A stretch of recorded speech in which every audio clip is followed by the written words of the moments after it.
Check it. The multitudes that cared about the cover. We have no Just emailed audience. me But saying, Scott. perfect. Maybe there are tons of people watching in silence, anonymity. Is that normally on the other side? Yep. Oh, whoa. I think. Okay. Is everybody ready? Okay. Interesting. Okay, I'd like to call to order the June 17th, 2024 BOSAC meeting. Roll call, please. We have Jay Beckerman, Present. Bobby Zanka, present, Chris Tennell, Here. Duke Barlow, Present. Nikki LaRochelle, Here. Dave Rossi. Here. And Kristen, I don't think is going to be virtual either. She's absent. London. Okay, minutes. Beautiful, Alex. Everybody, anyone have any discussion or let's approve them?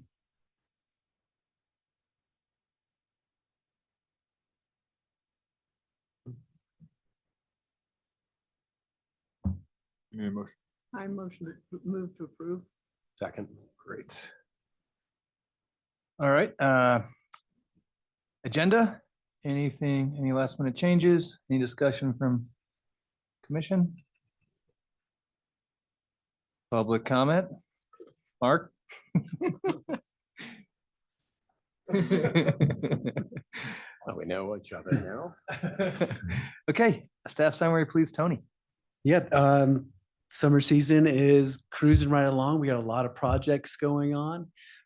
We do have a decent open space discussion tonight and some executive sessions to discuss. So just kind of like it to open it up to any questions on field season and staff summary. Pretty good. When do you think you'll make any progress on this signage plan selection? So we are gonna make that, we're gonna make that announcement today. Oh, okay. No, In the next 3 to 4 days, I would assume you'll get an email with the announcement. And at that point, it'll have been selected and the contract negotiated and ready to go? that's correct. How did the volunteer day go on Saturday for Ellie's Features? It went pretty well. We had about 12 people show up, which was great because we had some glitches with the website and the flyers getting out and the QR codes. It was like a conundrum of storm, but it actually worked out perfect for the amount of work that we needed to have done. So it worked out. Just general question, if it's going to come up over the next couple months, as far as all the activity out on McCain Placer, name TBD, but just any updates that we might need to know about. No new updates.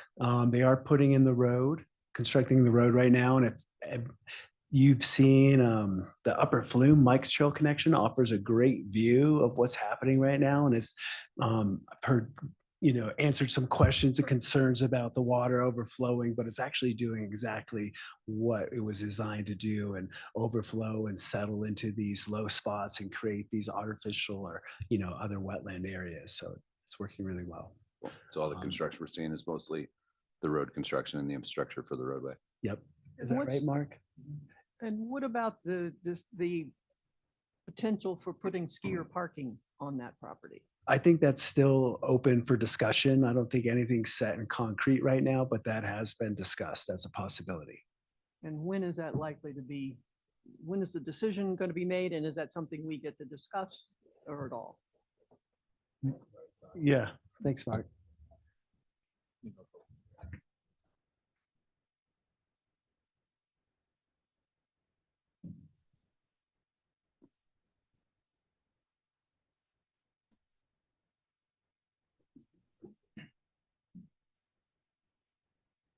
Discussion. What's been really discussed is there was parking. Since seeing where the road is being graded, near over to the highway. That's so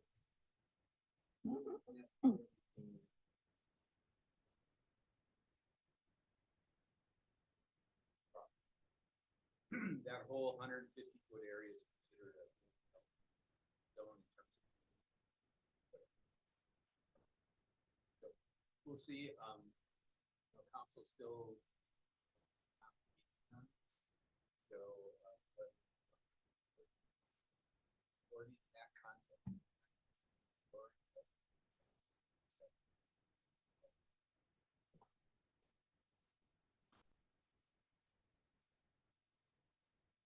Putting in the housing project there. But one way is that's going to continue. We already have up to 2 flats and that south and safe passage to school. Just one of each.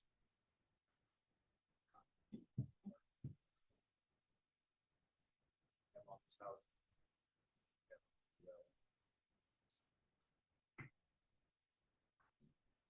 Yep. And is that block 11 where the elementary school is? Really preliminary, the council will discussion per se on this, right? Correct. And is the 500, I was told by someone who at least thought they knew, is 500 spots our requirement, and is that less than what we have now where it is now? So it definitely is less than what's there. Yeah, 500 is our.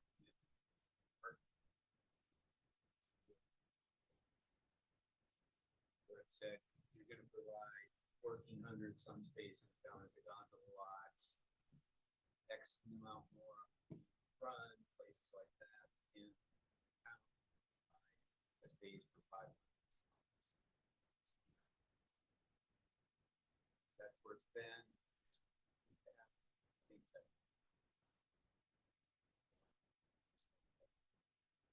So, I think everyone recognizes that. Provide that luxury.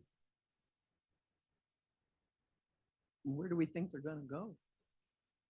The other 1,200 of them? A basin. Maybe a couple other options that are out there. Talk about 5 days a year is when it gets that kind of capacity. Hey, but Talking still, about a let's. Handful of days a year, we're at.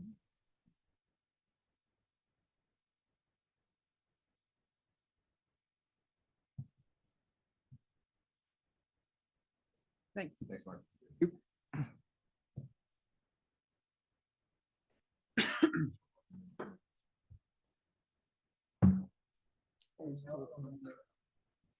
Staff summary? Great, thanks, Tony. You got it.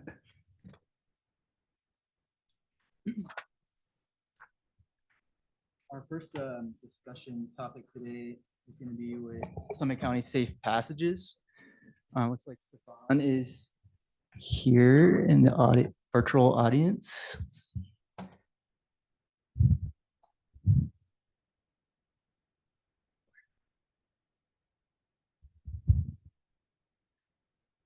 Hey, Stefan, can you hear us? I can. Can you hear me? Yes, sir. I'm going to give you permission to present. Awesome. And Stefan's going to give a quick presentation on the East Vale Pass Wildlife Crossing. Have about 10 or so minutes on the presentation, and then we'll open it up to some questions. Awesome. I'm trying to screen share so I can show a presentation, but it doesn't look like I have permission. Is there a way for me to do that? Yes, you should have permission now. Oh, brilliant. Okay. Here we go.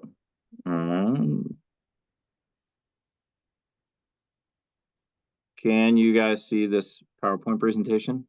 Yes. Yep. Brilliant. Okay, awesome. Well, thank you so much, everybody, for listening in. So my name is Stefan Eckerness. I am both on the board for Summit County Safe Passages, which is an all-volunteer organization. And so in my day job, I'm also the director of Colorado Field Conservation for Denver Zoo. Denver Zoo has been working on wildlife crossings at Eastville Pass for more than 20 years.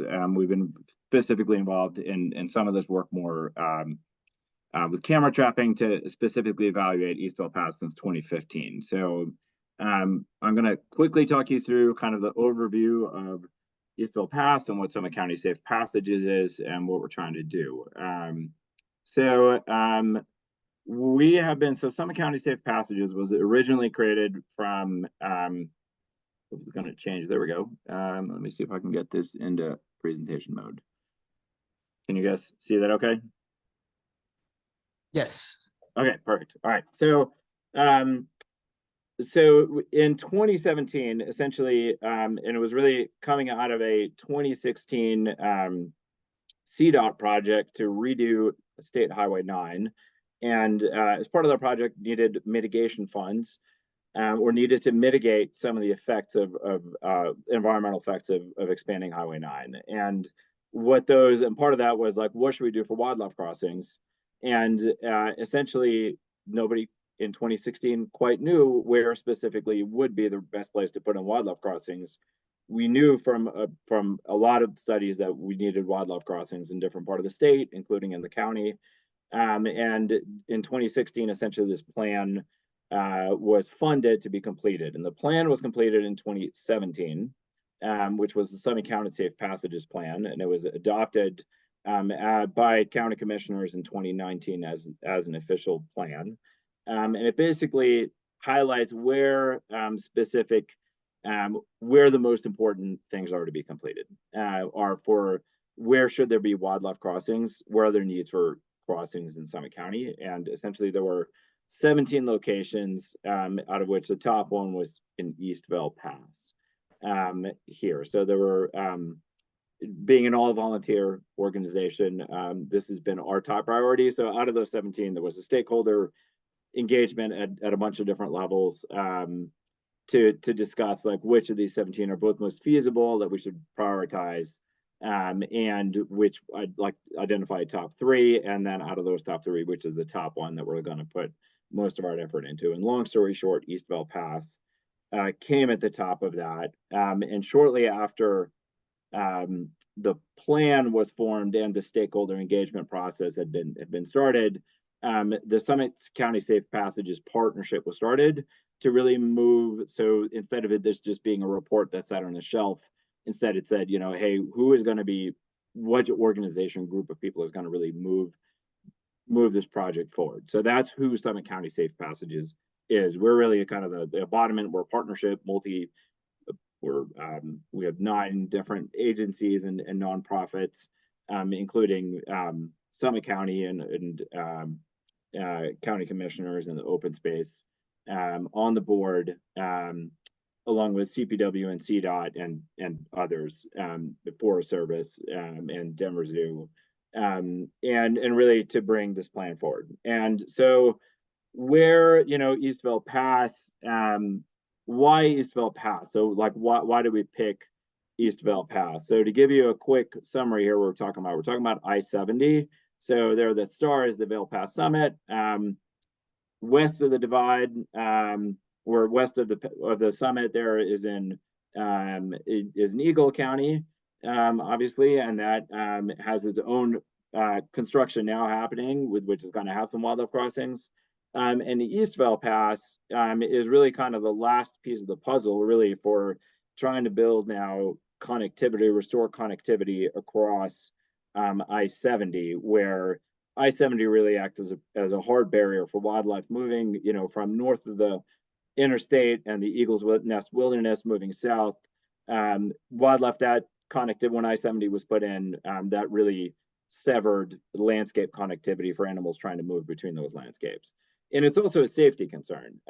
So when we think about what we're trying to do, and I'll talk about the project and where it is and how we got here, but the specific project is this. So what you see here is so this is, you know, Copper Mountain is down at the bottom right corner there, and then the top left corner is the summit of El Pass.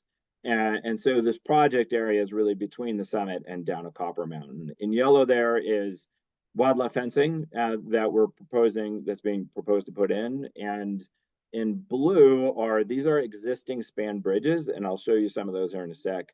And those function already as wildlife crossings. The issue with it, as you can see in this picture, is you can see that none of the existing bridges or like span bridges are connected across the other side of the highway. And so that's one issue. And so wildlife, can get across the eastbound lanes, but can't get all the way across the westbound lanes unless they go like quite a bit out of the way to like find this other underpass.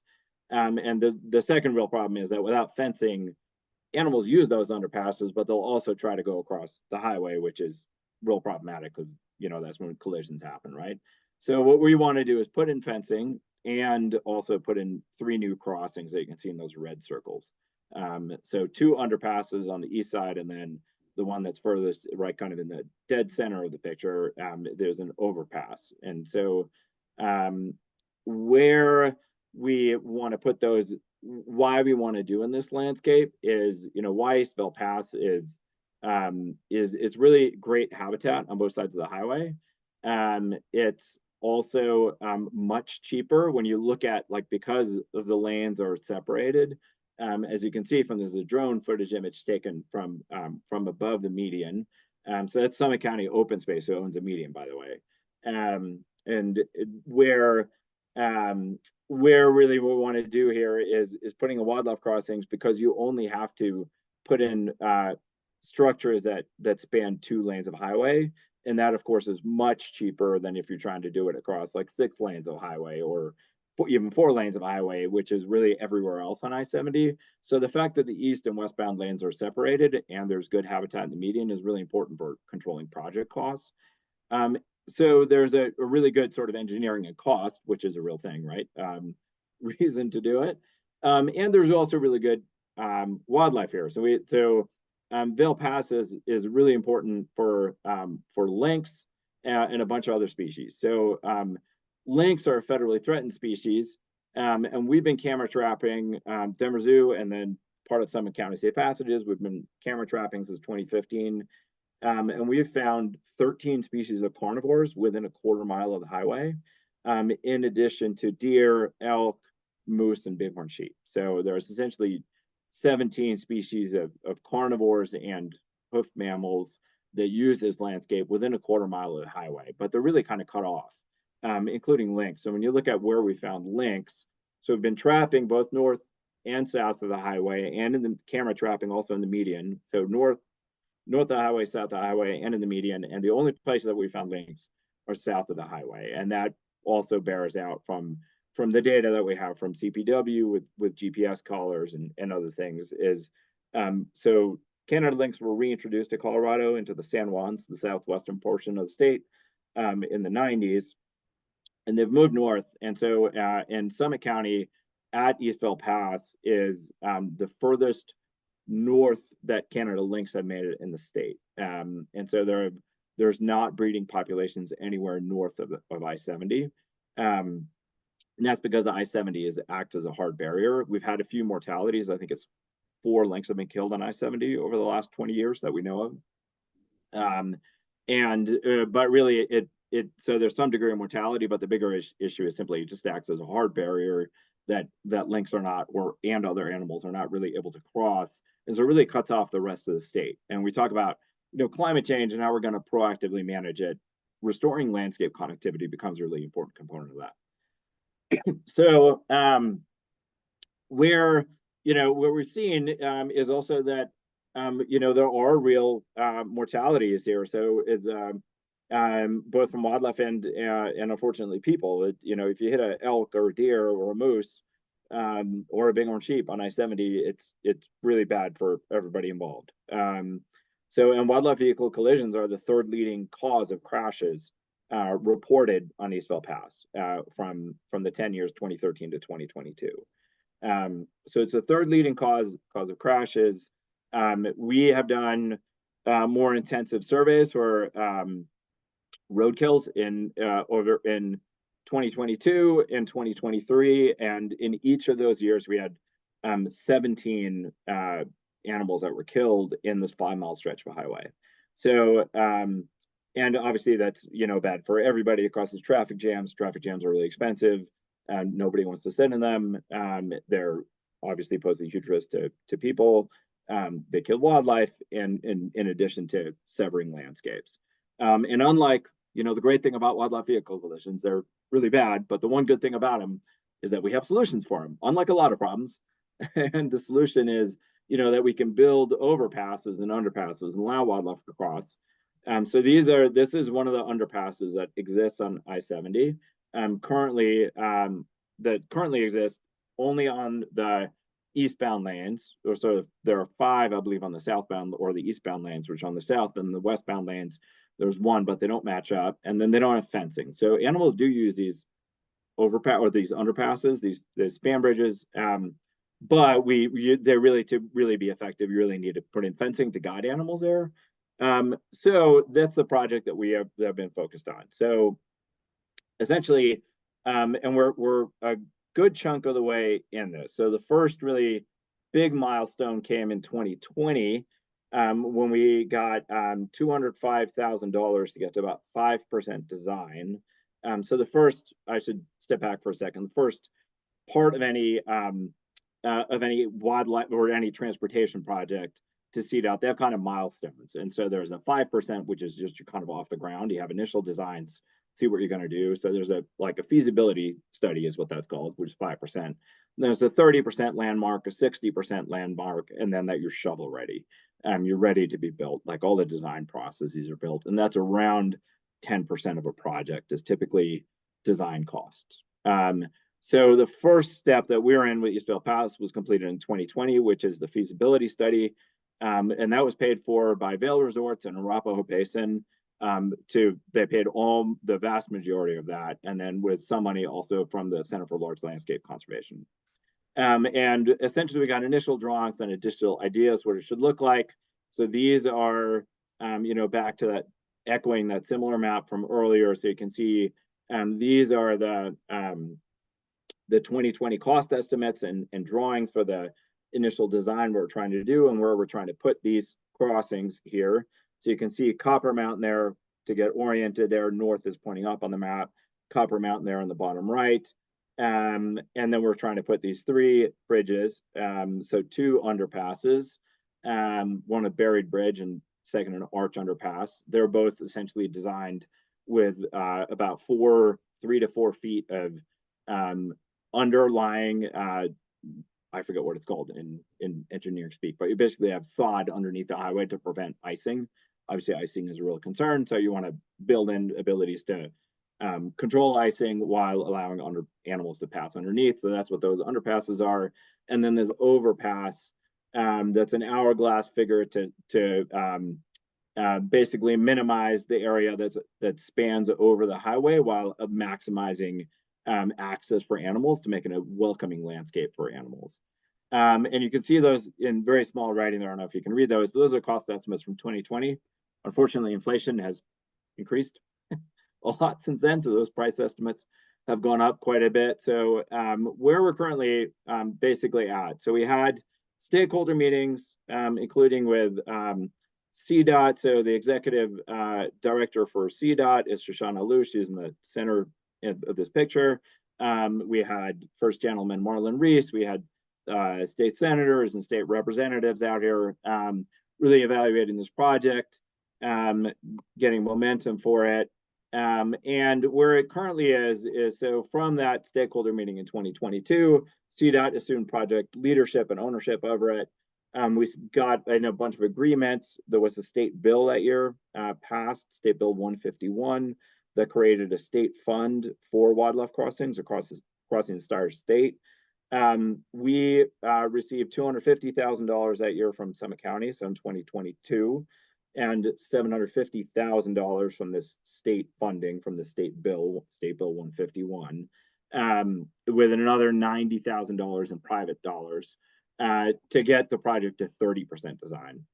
In 2024, this past spring, that was really exciting. In 2024, so this year, just a few months ago, we received a $450,000 grant from the National Fish and Wildlife Foundation, that was also matched by $275,000, again, from the SB 151, that statewide pot, which pretty much was the last dollars in that. It was allocated at a total of $5.5 million for that statewide fund.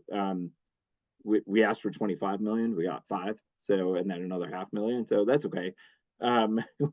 There's big statewide need for this, and it's great that we have a start. And we're, long story short, with this grant, and from those additional funds, that's going to get us to a total of about $2 million is where we're at, and 60% design at this point. So where we're now looking at our sort of next steps is, we are looking for the last to complete design dollars. We need somewhere between $700,000 to $1 million. $700,000 was our estimate about a year and a half ago, and so inflation happens, might be higher than that, but we're expecting somewhere between needing about $700,000 to possibly up to $1 million to complete designs. Essentially, our approach to that is, actually, I'll talk about that in a sec. Once we have designs, design money is also applying to then construction costs, which is going to be about $30 million in total. Those are going to come out of almost certainly out of federal transportation and infrastructure grants, as part of that bipartisan infrastructure law that was passed a couple of years ago from Congress that included, for the first time, $350 million specifically for wildlife crossings. Colorado has had really phenomenal success from that state bill. So that state bill for that, again, was initially statewide funded at $5.5 million. To date, we've unlocked $82 million in federal grant money for wildlife crossings. So one for an overpass over I-25, and then also for a series of wildlife crossings over State Highway 160 in the southwest part of the state near Durango. And so what we're doing is, looking at this stage too, that's kind of the end goal. So we're going to apply for we sort of, to our chagrin, CDOT submitted 3 projects for wildlife crossings last year, and the other 2 projects got funded. So the 160 and one I-25, the one over I-70 at Eastville Pass did not get funded, unfortunately, probably because the other 2 got funded, and there was a lot of money coming into Colorado.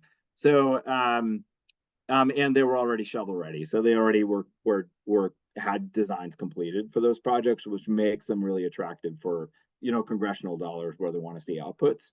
And so that's where we're that's basically what we're looking at right now. It's trying to find where is that final design money, that $700,000 to possibly up to $1 million.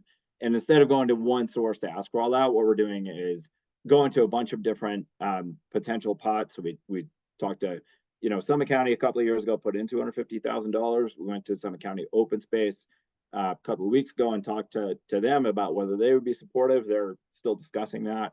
But from that conversation, we're having this conversation is, with towns, whether there's potential sourcing of revenue from towns to complete this. And obviously this is trying to serve the Summit County community, which includes people in Breckenridge, and in effect Summit County Open Space. And I think I'm happy to talk a lot more details in questions about like the specifics of why open spaces. But long story short, open spaces are really important. We think quality of life, recreation is affected by wildlife crossings, and we want to maintain. Part of the great thing about why people are moving to Summit County and Colorado is for the wildlife, right? And that brings in traffic, and that has its own problems with wildlife that we want to try to mitigate. And so that's where basically our approach, long story short, is to approach, counties and towns and ski areas, also look for more grants, talk to private donors and state to really try to come up with, instead of coming up with asking one entity for, $700,000, is to ask, 7 to 10 entities for, on the scale of 100 to a few $100,000 to see if we can come up with this pot of money to get us across the finish line and make this shovel ready so that it really becomes attractive to get at federal dollars and infrastructure dollars, which is where the real money is. You know, these transportation projects are not cheap, and so trying to make ourselves competitive for those federal grants is really key that we're trying to get at right now. And so yeah, this is kind of what the final overpass there would look like. This is our vision for what we're hoping. And you can find out, we have a lot more information there on the website, summitcountysafepassages.org. And I think I'll probably stop talking here, and then yeah, happy to answer any questions. Great, thank you, Stefan. Yeah, I'd like to open up for any questions you guys might have. Is there a companion organization in Eagle County? So they are, so the long story short, no. So we are approaching Eagle County, and we're in fact talking to Eagle County tomorrow, presenting about asking if they would start investing in, obviously. And then our hope is to also talk to Town of Vale, or it's not our hope, that is the plan, to start approaching, you know, obviously in some ways Eagle County and Vale and those communities are in some ways probably more affected than Summit County by what happens on Vale Pass. So we want to get them involved. They don't have a specific, there is no Eagle County Safe Passages. There's no Eagle County Safe Passages plan. There's no Eagle County Safe Passages organization. So Summit County is really kind of has been at the, you know, since that plan was formulated in 2017 and then formalized as the official county policy. Summit County really has been on the cutting edge of this stuff. Yeah, so long story short, Eagle County does not. There's a new coalition starting up in the Roaring Fork Valley, looking at Roaring Fork, doing the same kind of stuff, but they're, you know, in a lot of ways like 8 years behind where Summit County is. Bobby? What is your expected efficacy of this project? How big a reduction in wildlife interaction are we expecting? That's a great question, and thanks for raising that. I probably should have included that in my presentation. So these are remarkably effective. So on State Highway 9, we put in a series of crossings. You're probably aware of them, just south of Kremling. And those structures, so we did a pretty rigorous before-after controlled study. And long story short, those structures reduced wildlife collisions by 92%. So, and there's, you know, when you think about interventions you can do for safety on the highways, there's basically nothing that you can do that's approaches 92% efficacy, like other than what, like wildlife crossings are remarkably effective at reducing safety compared to, yeah, really any other intervention that you can do on any other roadway. They're, you know, once you fence off highways and you provide crossing, animals use those, and they're funneled into them, and they are just remarkably effective. Thanks for presenting this to us, Stefan. Question about just kind of the unique nature of this particular area with the rec path down the valley. Is there anything that needs to be adjusted with the rec path, or is there anything that is brought into consideration by that use with this type of fix? Yeah, so long story short, no. So so you can kind of see this is generated from Google Maps, so this image here, so it doesn't show the rec path. The rec path goes underneath the structure, so to the left of the structure in this rendering. I can show you, let's see if I can pull back from that drone footage from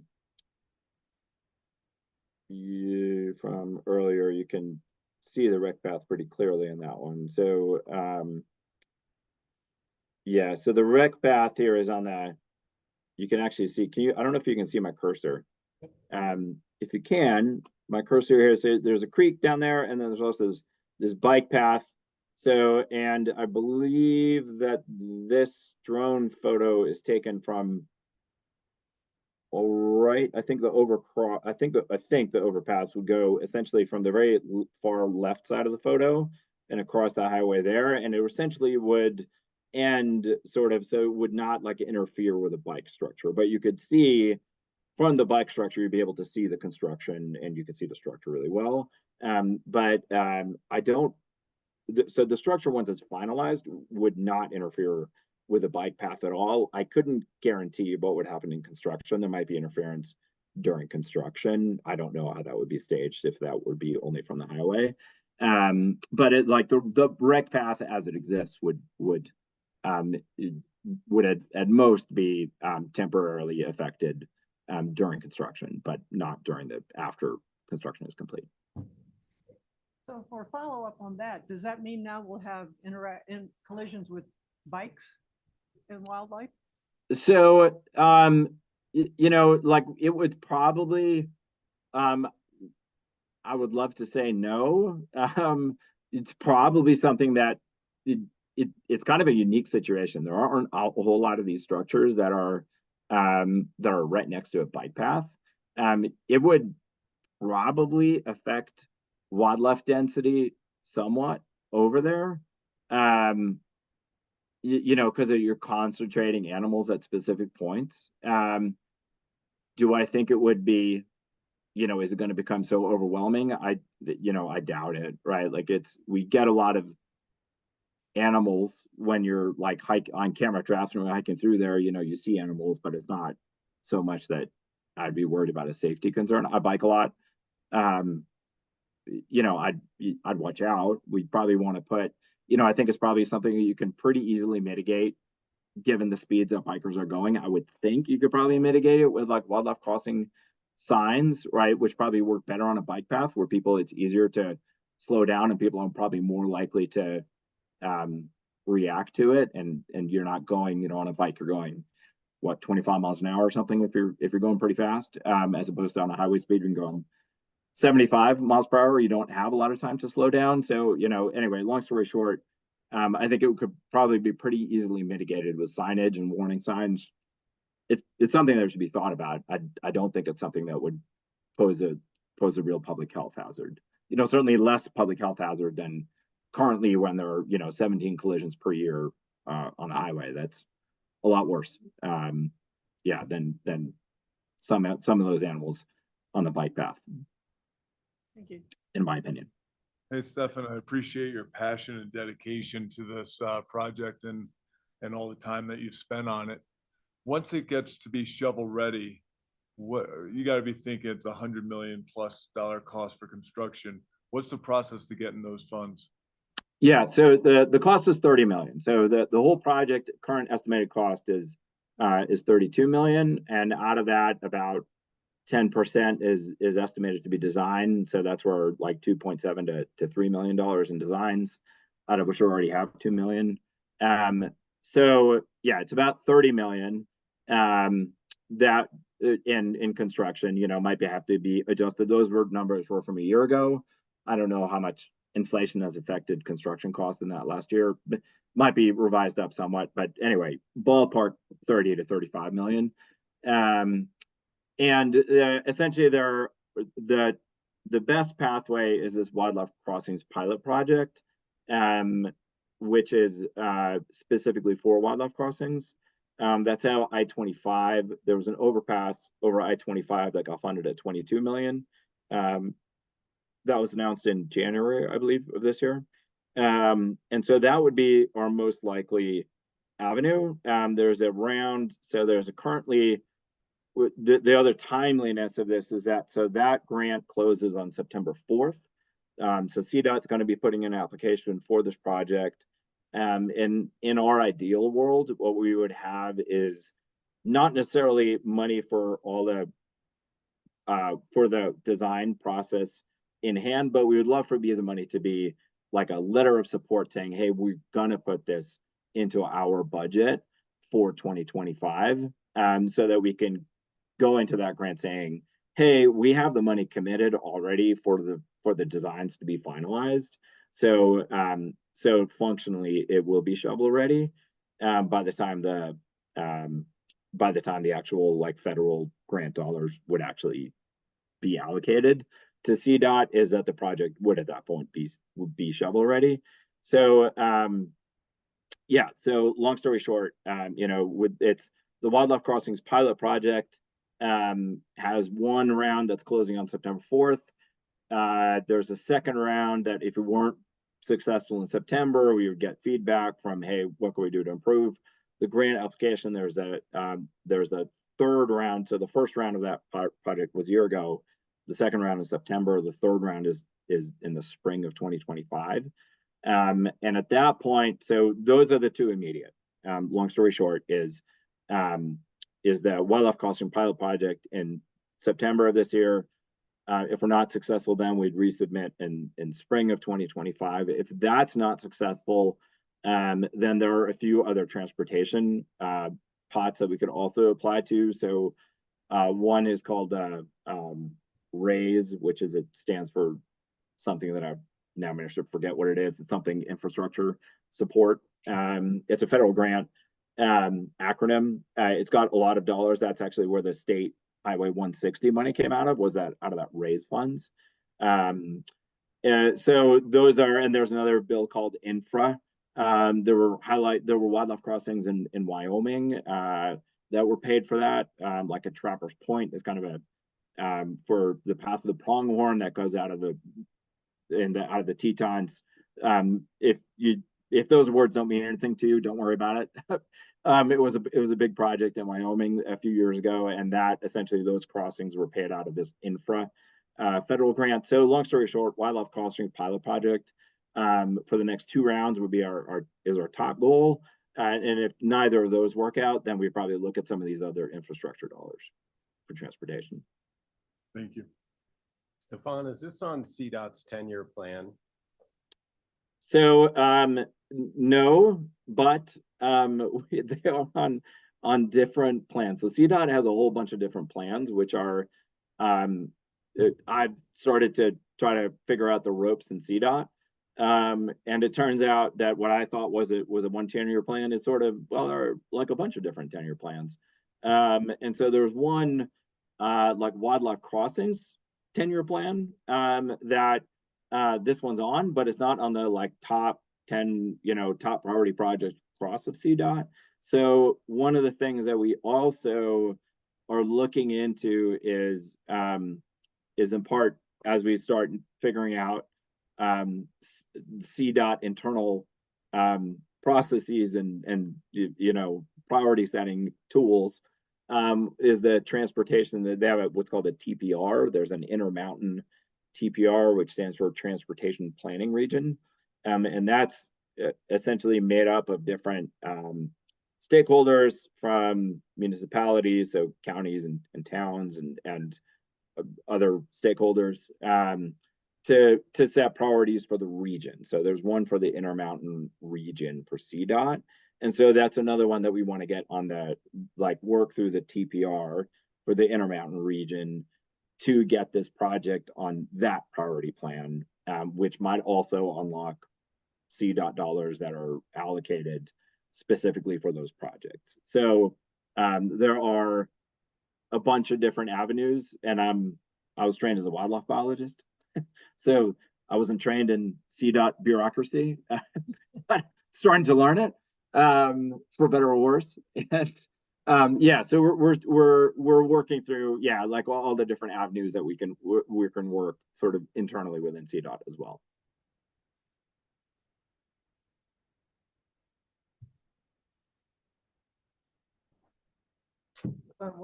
Thank you for presenting, and it's compelling. What do you need from us tonight? So what we'd love is if you have funding, whether it be 2024 or 2025, that would be like that to help us get across the finish line on for to complete design, so that we can become shovel ready. That would be our top ask. That would be amazing. And if it's not in if it I don't know how your budget works, right? So if it's that this can't be until 2025 and we get a letter of commitment saying, hey, we're going to do this, but in 2025, that would be amazing. So, direct funding is one avenue. Breckenridge, the towns as part of me learning all these different, things I wasn't trained in, is learning funding structures for municipalities. And it turns out Breckenridge actually is quite a bit more money than the county. And so, this is a top priority project for the county. They put in 250,000 for it. We're asking Summit County again. And so we're also, going to towns to see, hey, this also affects town communities. And so direct funding would be amazing. The other things is, I'm trying to also figure out the specific people who sit on the TPR, and if there's a representative from the town, from Breckenridge, advocating for the project to CDOT through the TPR, would be great. And if there's, also something that like, hey, this is a project that maybe is better, that we support funding for, that, you all support funding for, even if it's not through the open space, maybe it's in partnership, whether it's maybe instead it's through the public works department or some other avenue within the town of Breckenridge. Those are also things, I'm trying to learn where these avenues are, right? And if there's other agencies or entities within the town that are actually better positioned to do this, or that would also be interested, that affects their mission and would move their mission forward. Yeah, like I'd love your insight of that, or, where to move that. So long story short, either, some combination of direct dollars, whether it's now or future commitments, advocacy on TPR, and also like potential other advocacy to other aspects of the town, other entities within the Breckenridge town system. Yeah. Well, me and Ann Lowe met with Summit County Safe Passages about a month and a half ago, to just get this on our radar and see how we would approach you guys with it. And I think $100,000 was the figure talked about to come directly out of the open space fund. And we just view, if we're thinking about wildlife holistically in the county, this is an important connection for us, and it's not necessarily in our backyard, but geographically, it's, as the crow flies, isn't really too far away, and there's probably some important wildlife connections. But that was just our staff perspective on it. And have you considered what would have to be foregone because we wouldn't have that $100,000 to do something else with? Dinners. Oh, no. We haven't gone into great detail on that, but we felt like it was an appropriate ask that it didn't seem too overarching or too much of a reach in terms of funding, but we can certainly take a look into that. Bobby, we do have a healthy general fund that maybe roughly $6 million we have, that we would obviously use and want to use for acquisitions. But there is a healthy fund balance that we could make some appropriations for. And the general fund could be used for this kind of investment. That's correct. It's not general fund, it's not open space. balance, not the town of Brecken. Right. Are there dollars allocated specifically for grants? Like, is that a separate line item? We do have a grant cycle that typically happens, early spring, late winter, that we do that grant cycle? I think it's the fall. August, okay. January. So it's not the general fund. I missed. No, but Fund balance of the open space. Yes, the open space fund balance, sorry. Would there be does it make a big difference whether we put this into our, into the grant cycle and time it that way? Or allocate, dedicate funds now? Not necessarily. Okay. And really, everything would be a recommendation. Right. Right. That can council decide and then decide when they want it. So maybe we decide if we support this Take a and count. Yeah. Great. Okay. So let's try that. If we need more information, let's get it from Stefan. Otherwise, let's decide whether we want to recommend supporting this to the tune of $100,000 to council.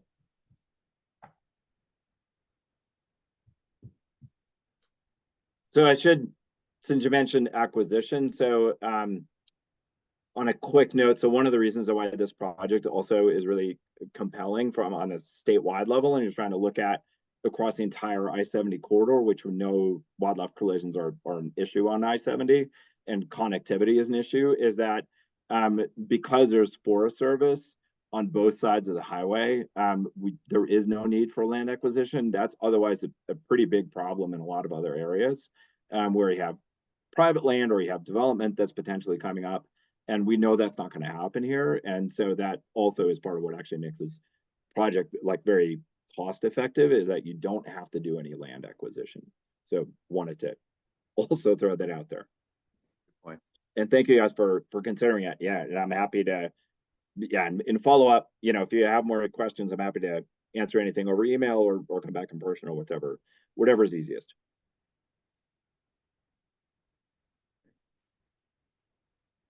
Anyone want to start off? Are we deciding on making a recommendation tonight? Or we could table it. Would you like more time? Information? Yeah, I feel like it might be worth, I mean, it's up to you, put it on the table, but I think there's a lot of time. The TPR conversation, which is transportation planning region, it's not on there. It's been sort of taken off their radar, and the way that these TPRs work is every municipality in Summit County, so it's Breck, Summit County, and Keystone, are all members of this TPR. So I feel like everybody should probably, if that's the approach they go in, should probably play some kind of a role. Maybe not to the degree that, you know, Breck tends to be where everybody runs to, because that's where the money is. And, you know, I don't blame Stefan. It's right. Certainly it's a noble effort, but it is one that is the dollars are stretched pretty thin by CDOT. So just for some context, the Board of County Commissioners wrote a letter in support of this, but the condition was not to take funding away from other projects, Frisco, Exit 203, Silverthorne 205. So there's a lot of politics around it, and it almost feels like the TPR should be part of this. The members of the TPR should all be part of this conversation. I know, I realize, you know, eyes are glazing over. It's ridiculously, it's crazy. He's right. There's a bazillion funding sources and mechanisms, but I think the only reason I suggest that maybe it's a good idea to discuss at a later date is that I don't know that it's not a go or no go. It's a ways off with CDOT. I mean, I think the fundraising now is important, and I know that the OCC is considering whether or not to donate more money. Catherine, is OSAC going to recommend money? Are you bringing it to OSAC? There's one behind you.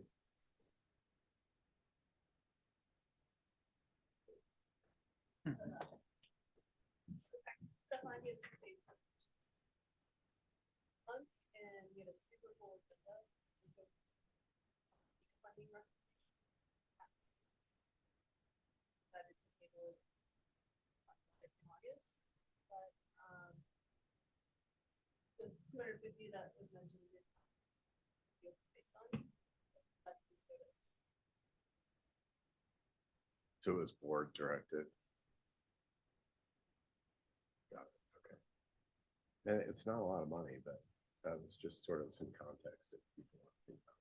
It's great context I didn't have. But our funding wouldn't have any impact on funding for some of those road projects that you mentioned.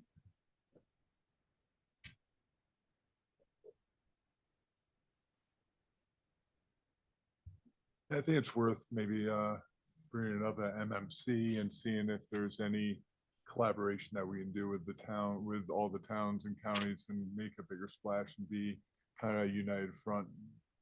with, Silverthorne, Frisco, Dillon, county, Okay. mayors, managers, and commissioners. I mean, we got the gist of why it's important, and now I think it's a matter of going through the right process. So if aligning with other municipalities makes more sense now, that's fine.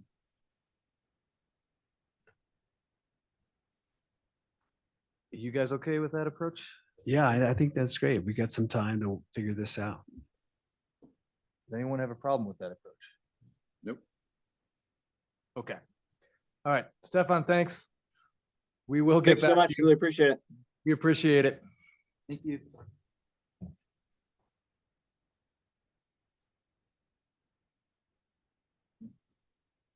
Okay, I'm just gonna say the Volpe Center project.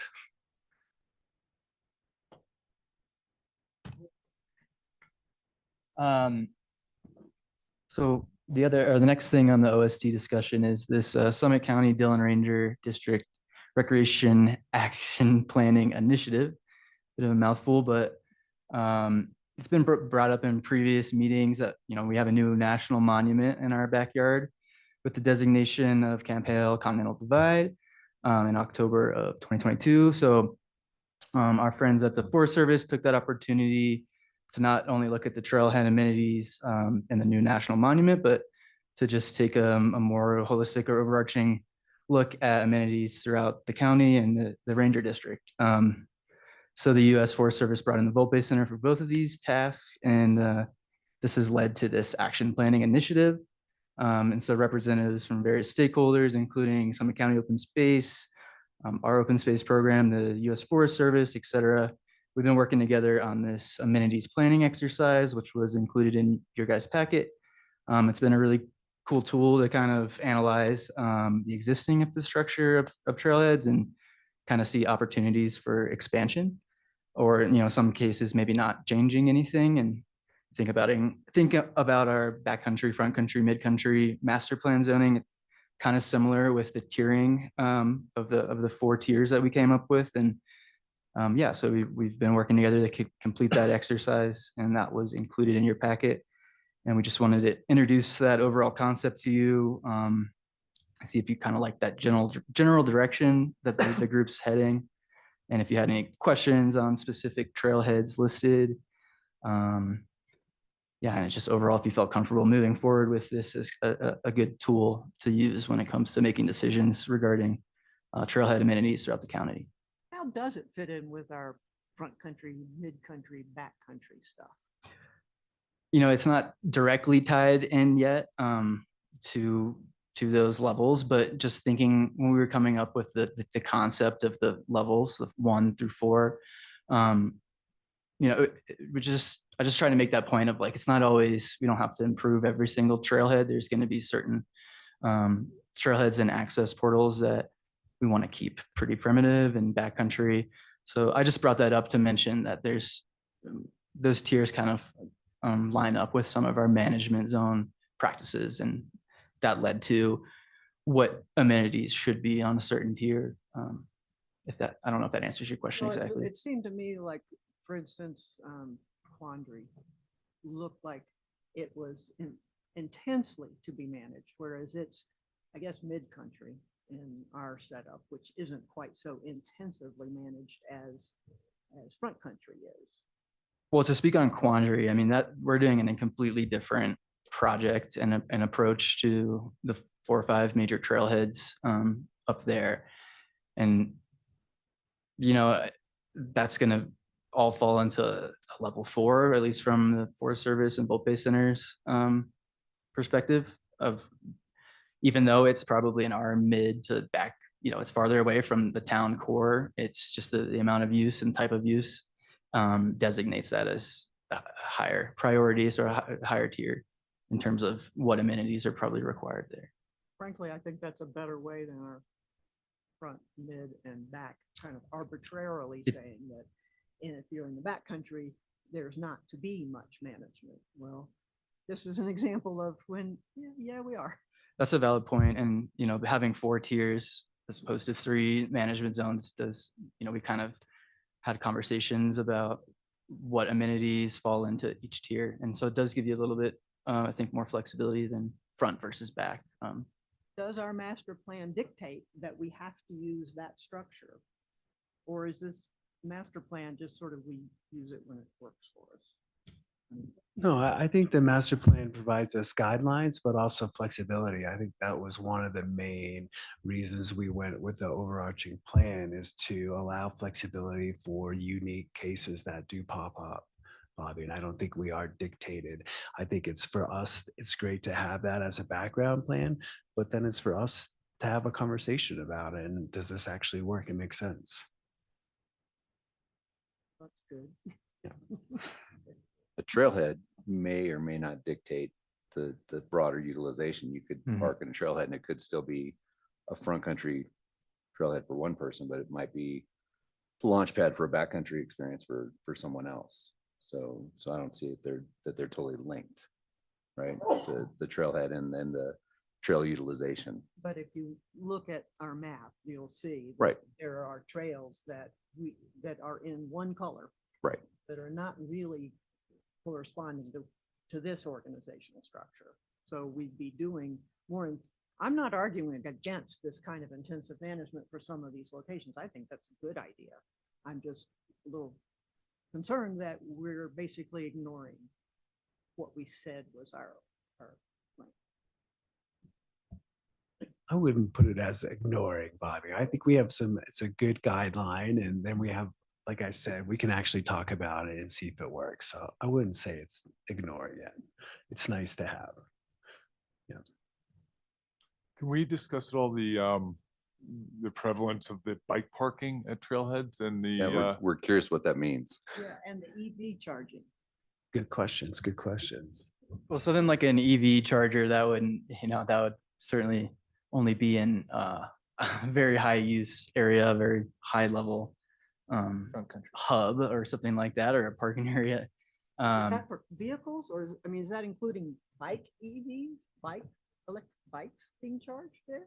We have, we have those throughout town. Oh, I don't believe that was, I don't think bike chargers were brought up, but I could be mistaken. Well, I didn't know if EV vehicle would include an electric bike as a vehicle, and we don't want at this stage to encourage e-bikes on some of our trails. No, absolutely. Which would do that. I don't remember throughout this exercise really talking much about e-bike management. It's certainly something, a consideration. I mean, I think if you have the right trailhead for it and there's an opportunity for it, if it's in town, it could be considered. But I don't think that was a big consideration overall. Do we allow e-bikes on any of our trails?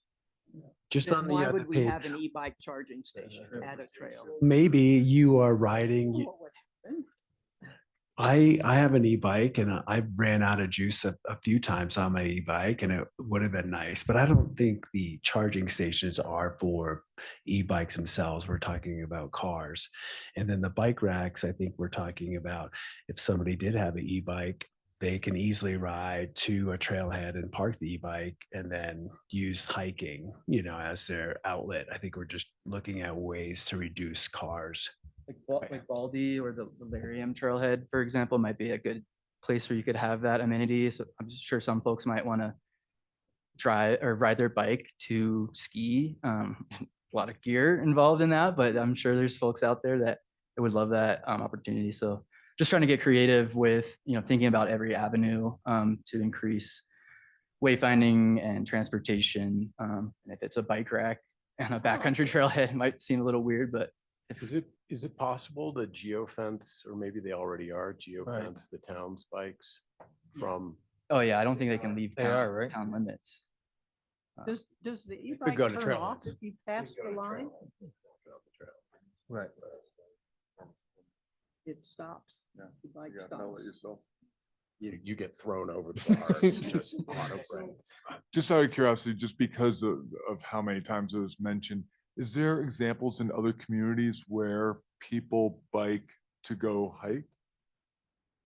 Like, did that come from somewhere, or was it just kind of spitballing? Like, do they do that in Lake Tahoe or in some other community? I'm gonna ask Catherine for assistance on this one. And I can give a little more background on this study in general. So this, the Volpe Center is housed in the park. And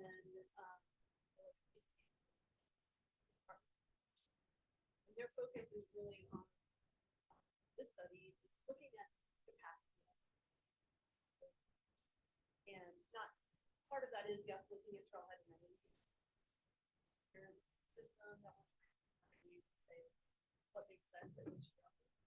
But really the broader goal is to look at what are all the ways that you might have all the tools that help us to how do you have riding your bike to a trailhead, bike path, bike to a trailhead, are appropriate.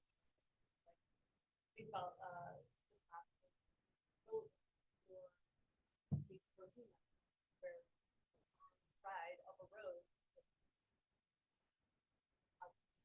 bus transportation, sustainable transportation. So they're really just trying to they work all over the country.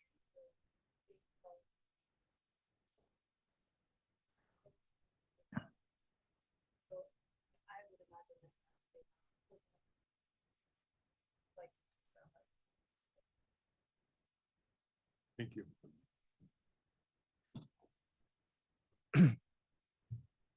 I think it's, Where we did see numbers, where are those numbers getting pulled from as far as the annual visitation to the trailheads? I believe those are Forest Service stats.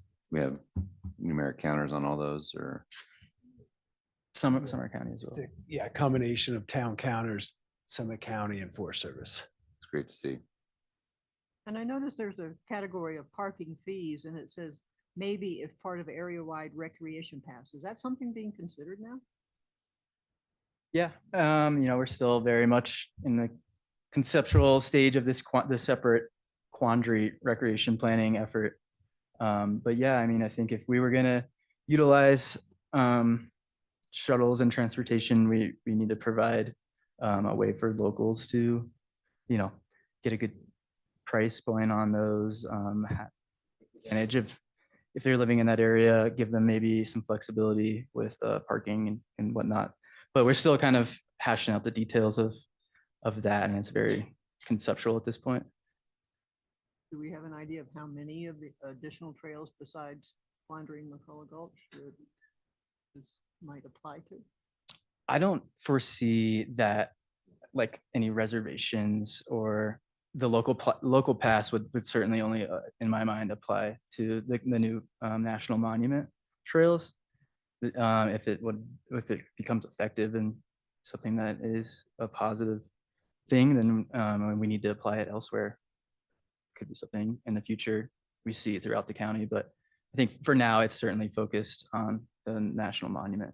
Well, there's two things. There's one called the reservation system, and then there's parking fees. And Mhm. we're at parking fees, it talked about an area-wide recreation pass, which might not have anything to do with making reservations. It just might be for getting a parking space. Correct. Yeah. So we're considering doing that. more broadly. Present. Yeah. Very. This in the conceptual stages of thinking of ways we can, mitigate high use up there, but also raise some money but also keep locals interested in visiting there and helping them out where we can. And I think a pass would be one way to do that. But again, pretty down the road, I think, at this point. I appreciate the expertise and perspective. How bound to these recommendations would we be? I mean, is this kind of like Tony just described the master plan, which is like guidelines, something that needs to be aligned countywide, like the passage you're talking about might be different. But in the case of like any of these individual trailheads, would we still be able to recommend to council, well, we think for this one, we should do this, even though Volpe says that? Is that kind of how you guys see it working? Yes, I think this is our toolkit, how we want to use it. Here's some guidance. Yeah. We've done this in the past. This has worked. But maybe for this specific area, maybe we don't want a portalet, or maybe we do want a larger kiosk with dual language here. I think it's just our toolbox to use and how we want to use it. But this is kind of more of just like a general direction of where we're headed in, and just kind of aligning with, getting our trails plan in order. This is kind of one piece of the puzzle. And as we were completing the exercise, there were quite a few trailheads that kind of were a 3/4, and we probably need to bring, that we need to have another discussion about this particular trailhead and which tier it might fall into. So there, yeah, it allows for plenty of flexibility. Tony, how do you think about adding amenities to trailheads that we don't currently have? Like B&B, for example, it says considering adding full amenities here. Like what do you think of when you read that? I definitely think it's a new direction. I think the B&B trailhead gets a lot of use.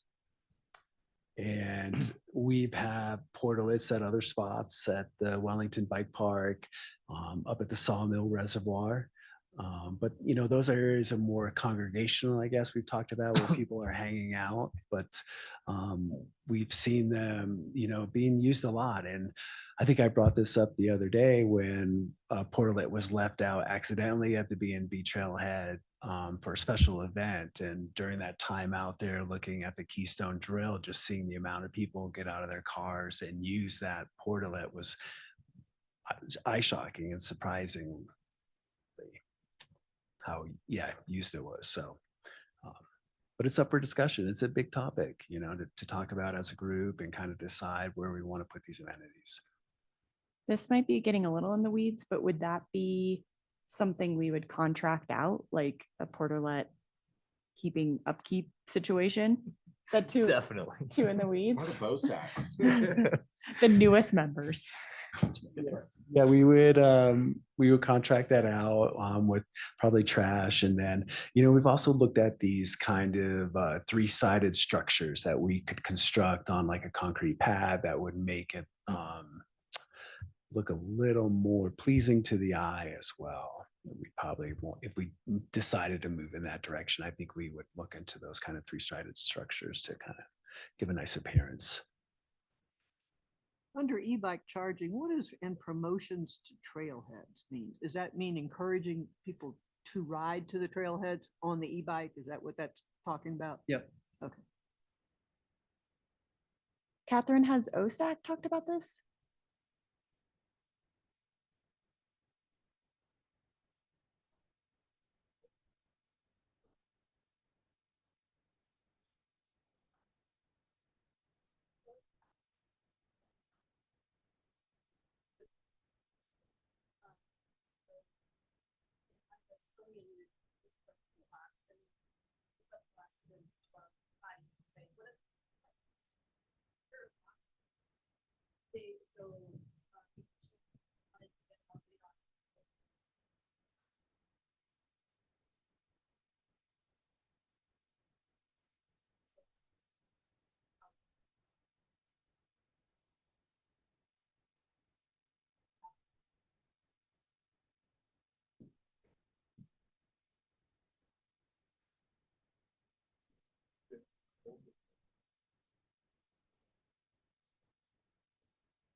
Mm.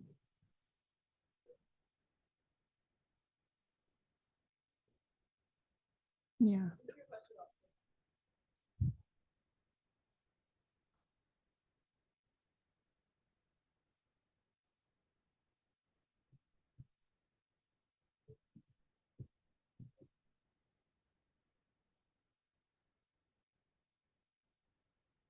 Thanks.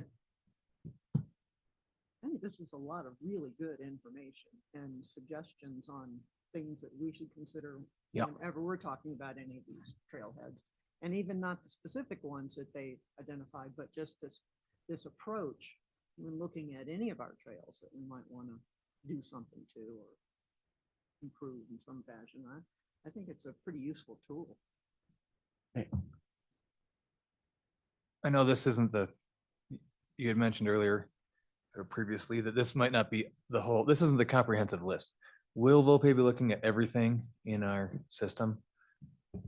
Yeah, we actually divvied out into different groups that were assigned different like regions of the county. So you guys saw the upper blue management zone, but we also did 10 Mile in that same group.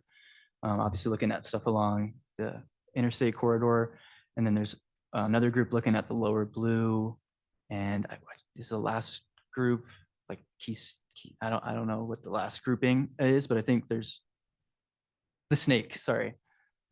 So yeah, we did, we wanted to bring you guys the upper blue since it's the most pertinent to our But neck of it'll the be, woods.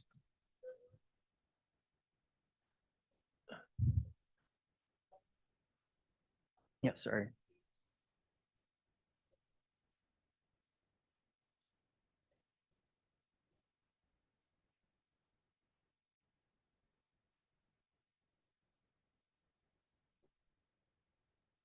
So they're not gonna do any additional ones in our area. This is what they've done. Mhm. And- Okay, so this is sort of representative of the typical trails we have. one thing that, that master plan calls out, and it's not in here, maybe it's in the subsequent addition to this, is just seeking out more winter parking and access opportunities. And if we need to have that incorporated into this project. That's a good point too. And I think, yeah, with winter expansions and small areas, I think that's Yeah. been a big topic we've talked about. Hopefully you're listening, Jeffrey. Yeah, Jeff, that was for Jeffrey.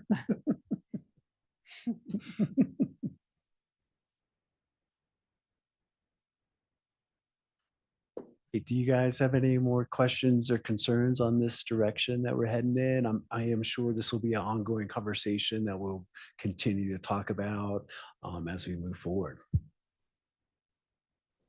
Thanks. Yeah, I like it. Hey, well, thank you. Okay, our last item on the OST discussion section was the new website. So I will go ahead and bring that up here.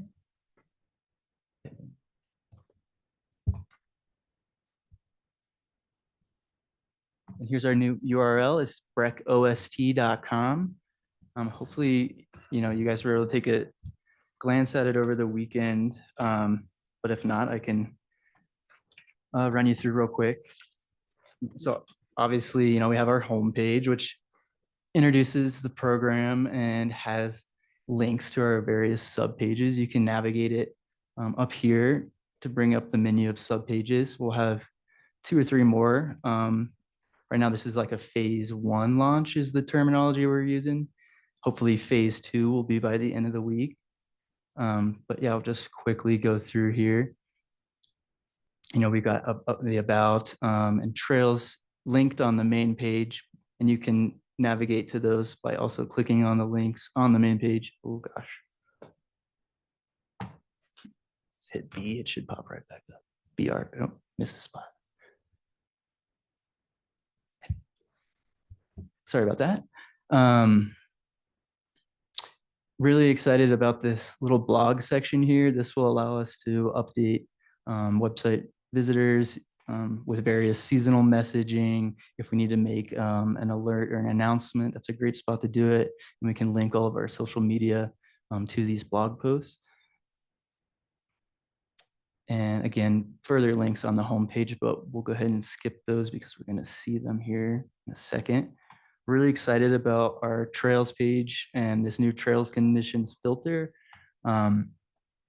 Each individual trail links to the Cotrex website. So if you want, you can get greater detail there, but a part of phase 2 launch, each of the trails will have their own subpage that we can edit and add our own images and information if we'd like. But we're pretty excited about this. Should be a great way to update folks, obviously, on trail conditions and what's hiking and riding good. How quickly will you be adding more and more of our trails? I mean, this is a really good start. Yeah, we've had some input from a number of folks asking if we could maybe expand to include some of the closer Forest Service trails. and just kind of expand, our reach to not just this kind of condensed list. I can work on that. We'll put that in phase 2 to add, I've had specific requests for a number of trails like Blair Witch and stuff like that. So we'll be adding more and more trails on here.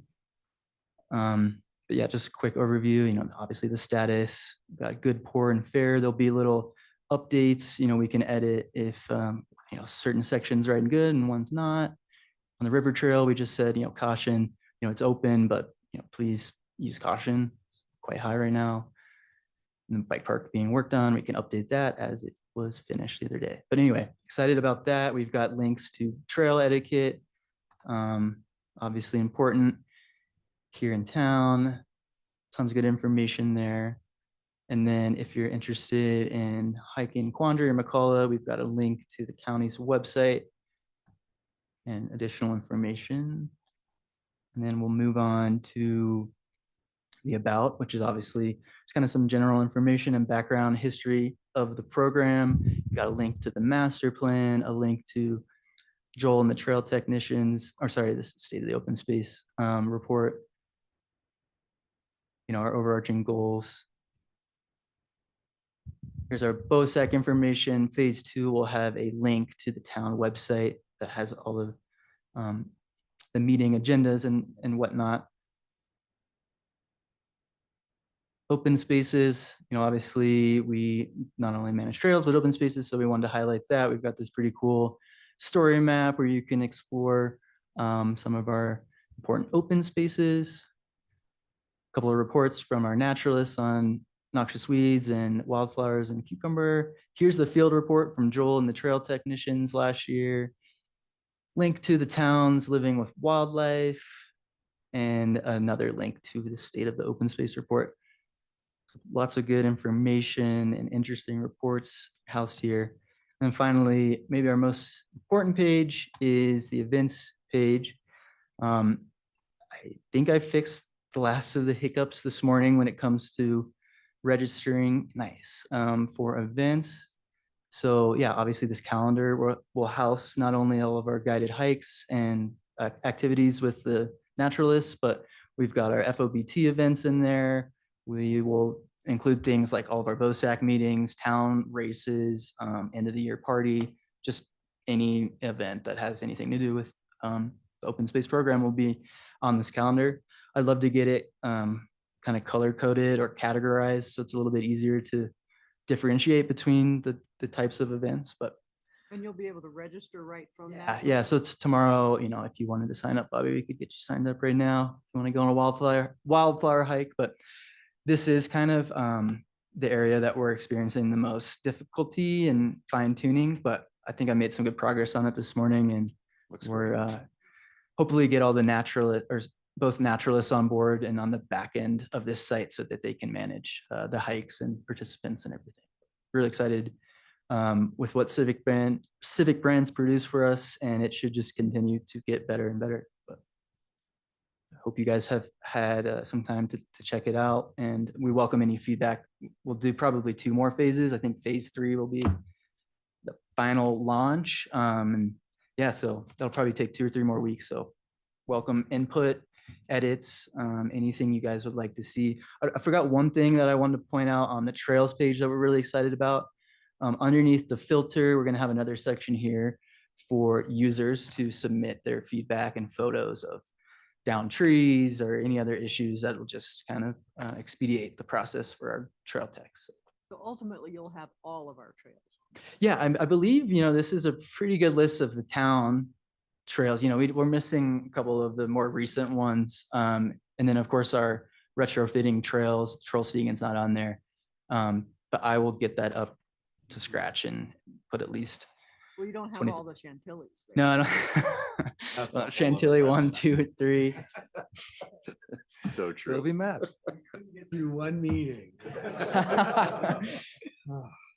Alex, you just want us to email you little details that we. Yeah, absolutely. I've kind of got this big master list that each time I meet with the developers, we just tick off things. So yeah, just would add any feedback to that list and incorporate it going forward. Great. I think this is huge. This is such a big improvement over what we've seen before. And I didn't design it or develop it. I just provide them feedback. They did a great job. Pretty much getting us exactly what we wanted. It's been tricky with the timing of it being released with all of our events and this time of year just being busy, but we're really excited that it should meet all of our goals in the next few weeks. So. Alex, can you make sure that it is sent over to Lucy and the BTO team for Yes. their app Yep. as well? That I think that'd be really effective for those going. Well, 'cause it that- times up nice with they're releasing an app that has some cool wayfinding and trail information. So it's just a really nice, time to do this comprehensive effort, not only the site, but signage plan as well. So. Can I know you said email things, but just one question was, I've noticed there's a few redundancies, which maybe that's intentional by Civic Brand, but for example, there's an etiquette page and then it references trail etiquette on the trail page as well. So I'm curious if that type of redundancy or like state of the open space is found in two places. Is that intentional? When I saw the second state of the open space, I kind of had that same thought. I'll address that. And yeah, there's no point in having multiple links to the same document on the same page. So yeah, that's something that could be cleaned up a little bit. I think that might have been a little bit on my end.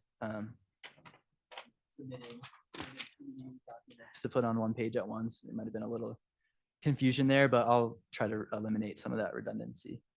And one other quick curiosity was I found when I clicked on trails, I wanted to see a map of the full system and it Yes. just goes to the list. I didn't know if that was something other people had No, thoughts and on.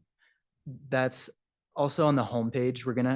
Ideally, we'd like to have this pretty cool ArcGIS, like 3D map thing that's kind of hard to procure. So we might simplify it and just do a more simple map, but that'll not only be on the trails page, but on the homepage as well. I'm still trying to we've had conversations about making the map interactive or embedding some sort of Cotrex map that's zoomed in to town. I don't know if that's going to happen or not, or if it'll just be a map or a still image. But I can certainly incorporate that. And that would be included above the trails filter here. Yeah. A big map. Good. And one thing we wanted to do that I don't believe's on here is we'll also have PDFs to the map that we produced from open space a few years ago. So if you wanted to, you could just print them out and have them. You don't have to go buy or obviously we support people buying maps from the visitor center, but it's just a nice way to print out PDFs of the maps as well on here. And That they'd should be up actually to have been on date. phase one. I'll make a note of Presumably that. they would be up to date, which you never get a printed map that's completely up to date. Which, Alex, how does this, or how do you consider like any recommendations? Like, is that, Well, that was something we were hoping. So on this trails filter page, hopefully having a couple more filters, if you will. So not only trails, but routes maybe at some point. And then loops could be included in there. And so we had that conversation a few months ago or almost a year ago now about recommended loops. And I foresee that going right there as kind of a separate, not only can you check out each individual trail, but we'll provide recommended routes and loops. And I would envision that kind of going on this same filter, maybe in a separate box right above it or something or below it. cool? That's a great point. Thank you Yeah. for bringing that up. My very, very last mentioning was that under the etiquette page, it says Telluride a few times in the text. What? Yeah, like maybe they Civic Brand cut and paste text, but I just Okay. thought that'd be a good one to update That's- because it's live. Well, that'll be an update I can do tonight. Cool. Good eye on that one, Nikki. Thank you, Alex. Yeah, it's great. It's really cool. Thanks. Is the only, one more question. go on ahead, this. Bobby. Is the only way to get this in app form is to get it through the BTO's app? Yeah, we don't have a specific app designed yet, but we do have it set up so that it's designed to be, on a computer, tablet, and your phone. So, obviously it'll work. It'll look different on your phone. It's more condensed and whatnot, but we don't have an app yet. But that's something a consideration, I think. I mean, I've got it on my phone now because that's useful unless I have it with me. Right. No, that's a great consideration. I'd love to see BTO's product and I don't know, maybe build off that. Yeah, and their product's going to be a little more simplified and condensed for in-town hiking, bus routes, kind of family-friendly hikes. You can add it to your home screen, the icon for the actual website, and it will, Yeah. you know, kind of behave like it. Okay. Yeah. You know, the e-bike rules, if I were to look at this, I would assume that that's telling me what I have to do when I ride my e-bike on the trails, because that's what all this is about. It doesn't say shouldn't be riding them on the trails. Get to the trails, but don't ride on the trails. Yeah, I believe on that one, we might have just linked the county e-bike regulations. We could probably prepare our own document kind of explaining our own rules and regulations and where not e-bikes can go. Right. Okay, I'll put that in my notes. Thanks, Bobby. Alex right there. Yeah, that's another good eye, Mark. That's how the t-shirt's gonna read. Too quandary. Okay. Jay, you got any council matters related to open space? I do. How much time do you want me to take? Whatever you need, sir. Yeah. I'll try to keep it brief.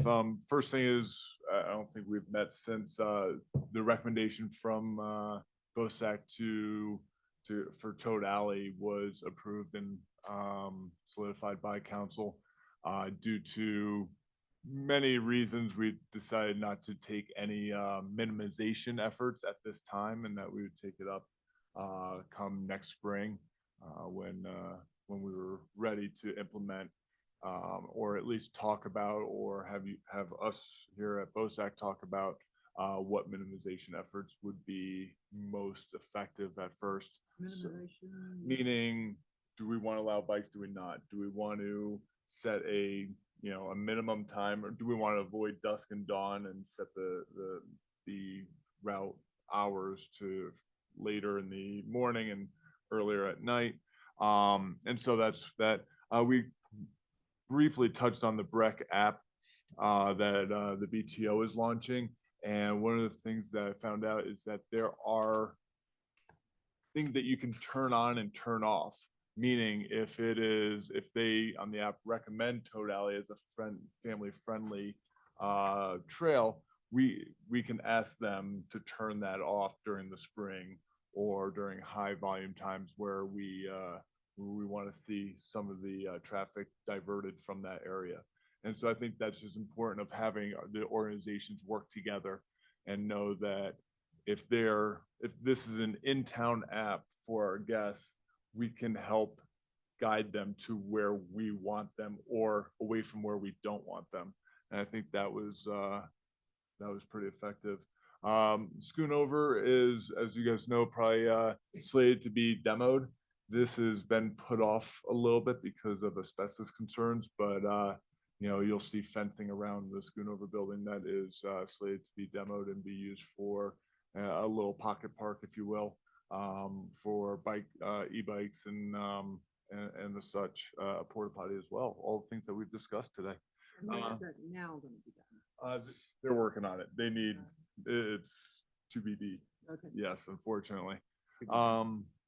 Let's see, as you guys know, gondola opened last Friday. We talked about it a little bit earlier about the runway development and what that means for skier parking. And I think this is be a ongoing discussion. It's not, to your question, Bobby, it's something that I think town and Vail would love to have decided by this fall, so that they can start making the plans. But it really isn't. We're not going to be going vertical earliest until 2025, 2026, of spring of 26 with runway. So we have time, but they would love to start to move that. But I think that a lot of thoughtful conversation should be had on where that should be. Pathways is kind of the way that we're engaging with the river. That there's been a lot of talk about that, and Norse Designs has come with some amazing renditions of the Ice House lot, which is behind Columbine and Eric's. They've been very receptive of coming back and having realistic river engagement. We also looked at some Sawmill lot, which is right behind Rootstock and Carver's. And it was really, really interesting because they gave us a 1 through 4 of scenarios. One being keep it kind of how it is, but provide a more inviting path into town from the South Gondola garage all the way to number 4, which says, let's scrap all the parking, reroute the river so there's more undulation, and just have it all be green space. And, you know, we saw it more as a stepping stone of let's do step 1 and hope that one day we can use, you know, the 4th one as a point on the horizon that perhaps one day we get to if we can figure out parking. I think what else there was that was of interest for open space, but that was pretty much it. Yeah. Thanks. So. Any other matters before we go to session? Oh, I wanted to say thank you for sending that article about the all persons thing. I found that really fascinating. And one of the links that I sort of followed from the Conservancy, did you know that there is a thin open space just south of Fairplay? I didn't. It's written up in that website as just like ours, except you know what? They let people tromp through it. There are no trails. It's the Wild West down there. Or as they described it, shoes you were ready to throw away after walking through the muck. Thanks. I had one quick one. The Excel Energy, the power line work they did up Australia Gulch. I was curious, are they supposed to restore that in some capacity? They are going to start early July with Okay. that work on bringing in some topsoil and seed. And yes, Okay. it'll be happening. Okay. I just couldn't remember the timeline. And which gulch is that? Australia. Australia. Yep, Cool. real close to the B&B trailhead. Just had a site visit the other day. Oh, I'm just glad Their plans and it's not forgotten. I want to just revisit the open house, and I really appreciate all the work that goes into it. And I think there's tons of good content. I feel like we should keep pushing ourselves to come up with something that engages more of our community. You know, I mean, we're trying different stuff and that's good. And like I say, like the stuff that we are putting out is high quality. Thanks so much for all the work for that. But you know, it's the same people and it's lightly attended, and it would be great to figure out a way to expand that. And I don't have the solution, but I think it's just something we should keep working on. I agree. Yep, I agree. I mean, we were talking about some really cool, great things. And it's like why people live here. And Yeah. why can't we expose them and educate them about it? Yeah. Cool. We will get creative too. We'll continue to explore. So maybe some other community has it figured out and we can Yeah. copy them. We looked at other months in the past, you know, because it just seems to always hit. Obviously, it's our low time, which is why I think we initially opened up that month for it, but everybody's out of town during that same May. well. I think the location is a problem. It needs to be at the rec center. And that's how you catch people walking in. I mean, I love the Nordic Center. I thought that was really cool. Yeah. Like to have our extensive Christmas parties there. It's okay. Yeah, we can look back into checking out the rec center again. Yeah. Cool. Anything else? Else on the open house? Or? The boards were great. Yeah, They were really good. the QR codes were good. Did you get a lot of? Not a lot of people. Person by the volunteer boards. Oh, top notch. I noticed that. Okay. All right. I move that BOSAC go into executive session under CRS 2464024E for the purpose of determining positions relative to matters that may be subject to negotiations, developing strategies for negotiations, and/or instructing negotiators concerning a property the town may be interested in acquiring for open space purposes. I need a second. Second. Thank you, David. Okay, so then new Zoom webinar, please.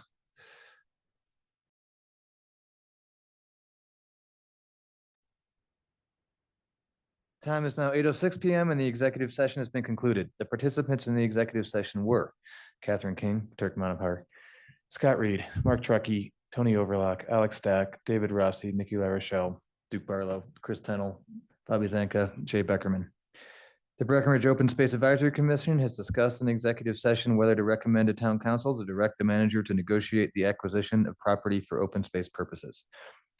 For sake of transparency, any final decision as to whether to enter into and execute a final agreement on the acquisition of property is the authority of the manager. Great. Motion to adjourn. Second. Great. Thank you. Good job, guys. Thank you. Tony and Alex, thank you.